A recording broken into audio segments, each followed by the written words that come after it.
Good morning po, Dr. Ryan de la Cruz po ito. Welcome po sa aking YouTube channel. Sana po i-like nyo po at i-subscribe. Click nyo na rin po ang bell button and all access para po updated kayo sa aking channel. Thank you po.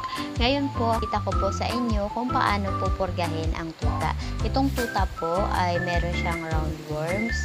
1 month and 2 weeks pa lang po siya at 1 kilogram siya. Makikita nyo po na siya po ay maliit sa edad niya at malaki po yung tiyan niya. Makikita nyo po lahat ng simptomas sa kanya na meron siyang bulate. Ipapakita ko po kung paano po siya purgahin. Una po, ibuka nyo po yung bibig niya at idiretso po yung gamot dun po sa dulo ng dila. Siguraduhin po na ilalagay nyo po yung tablets agad sa dulo ng dila at massage nyo po yung lalamunan para po yung gamot po ay hindi nila isuka at hindi po malasahan at hindi po nila itulak palabas. Yan po yung tamang pag-deworm sa dog po. Kung maliit po at hindi nyo kayang magamit ng tablet, ay gumamit po kayo ng syrup.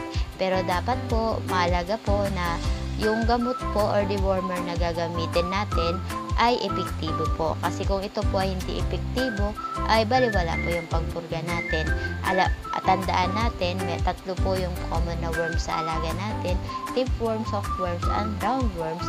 At dapat po na yung gagamitin nating pang deworm ay mapapatay niya po itong 3. Yun lamang po ang topic natin for today. Lagi po nating tandaan, prevention is better than cure, at ang pag-aalaga po ng aso at pusa ay isang responsibilidad.